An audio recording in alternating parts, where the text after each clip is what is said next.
அனைவருக்கும் இனிய மாலை வணக்கம். பொறுமையின் சிகரமாக இங்கே அமர்ந்திருக்கும் பத்திரிகை மற்றும் மீடியா நண்பர்களுக்கும் என்னுடைய முதல் வணக்கத்தை தெரிவிச்சுக்கிறேன். ஏன்னா நிறைய ஈவெண்ட் அடுத்தடுத்து இருக்கனால உங்களுடைய சிரமங்கள் எனக்கு உங்களுக்கு புரியுது. சரி, நிகழ்ச்சி ஆரம்பிச்சது நேரம் தாமதம் அப்படிங்கிறனால என்னுடைய நண்பன் லெனின் சார்பாக நான் உங்கள்கிட்ட மன்னிப்பு கேட்டுக்கிறேன். ஏன்னா எல்லா இடத்துக்கும் நீங்கள் முக்கியத்துவம் கொடுக்கணும், அதுதான் உண்மை. யாரு போட்ட கோடு ஓங்கி ஒரே ஒரு போடா போட்டிருக்காப்புல என் நண்பன். அதாவது இன்னைக்கு நேற்று இல்லை, சூரியன் சட்டக்கல்லூரி அப்படிங்கிற ஒரு படத்தில் அறிமுகமானோம், நண்பராக அன்னிருந்து தொடர்ந்துட்டோம். அந்த படத்தில் நடிச்சதுக்கப்புறம் சூரியன் சட்டக்கல்லூரின்னு சொன்னதுனாலே அதை நடிச்சு வந்த நண்பர் கொஞ்ச நாள் கழிச்சு பார்த்தா சட்டக்கல்லூரி பயின்று வக்கீலாகவும் ஆகிட்டாரு. இவனே அவர் பேசுனதுக்கு அதுவும் ஒரு காரணம். ஏன்னா சட்டன்றது எப்படி பேசுவாங்க உங்களுக்கு தெரியாதா? அதனால என் நண்பன் கொஞ்சம் சத்தமாகவும் பேசியிருக்காரு.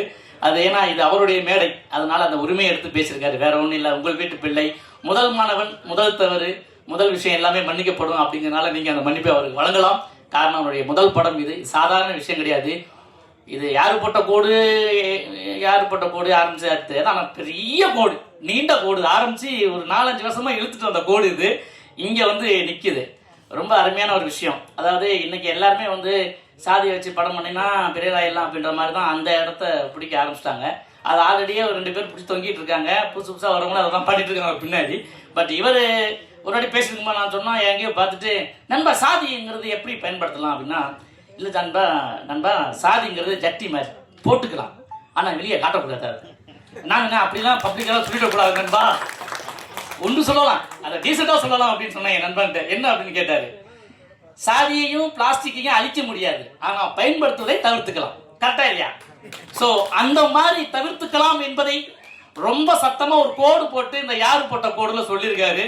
உண்மையிலே கதாநாயகன் முதல் படத்திலேயே அவருக்கு எல்லா ஆப்பர்ச்சுனிட்டியும் வழங்கியிருக்காங்க. அதுல பூந்து விளையாடி இருக்காரு. உங்களெல்லாம் முதல் படம்னு யாரும் சொன்னா நம்ப மாட்டாங்க சார். அதுக்கு தனி தைரியத்தை எங்க ஹீரோயின் மெகாலி அவர்கள் கொடுத்துருக்காங்க. ஏன்னா அவங்க ஒத்துழைப்பு இல்லைன்னா அதெல்லாம் செய்ய முடியாது, வேற விஷயம். நண்பன் ஒரு கவிஞனாகவும் இதுல அறிவுமே இருக்காப்புல. இந்த நிகழ்ச்சியின் அரசன், முடிசூடா மன்னன், இசை அரசன் அண்ணன் கவி சக்கரவர்த்தி, என்னுடைய அண்ணன். இன்னொரு ரெண்டு இசையமைப்பாளர் வந்ததுனால கொஞ்சம் இதாயிடுச்சு. சௌந்தரிய நண்பர்கள், அவங்க மிகப்பெரிய ஃபேன், நிறைய பேசணும்னு நினைச்சிட்டு இருந்தா டைம் இல்லை அப்படிங்கிறதுனால நான் சொல்லிடுறேன். இந்த நிகழ்ச்சியுடைய கதாநாயகனே அவர் தான். ஸோ அவருக்காக ஒரு கரவொலியை எழுப்பிடுங்க. ஏன்னா அவர் திடீர்னு தேசிய கீதம் பாடிட்டாருன்னு சொல்லி இதை கண்டென்ட்டா எடுத்து போட்டு இது பண்ணிடாதீங்க. ஏன்னா இந்த ஸ்டீவன் ஹாக்கின்ஸ்னு ஒருத்தர் இருந்தாரு. 2020க்கு அப்புறம் பிரபலங்கள்னு யாருமே இருக்க மாட்டாங்க, 7 நிமிஷத்துக்கு ஒரு பிரபலம் உருவாயிடுவான் அப்படின்னு சொல்லிட்டு போனாராமா. இப்போ ஒரே ஒரு டயலாக பேசி பெரிய ஆயிடுறாங்க.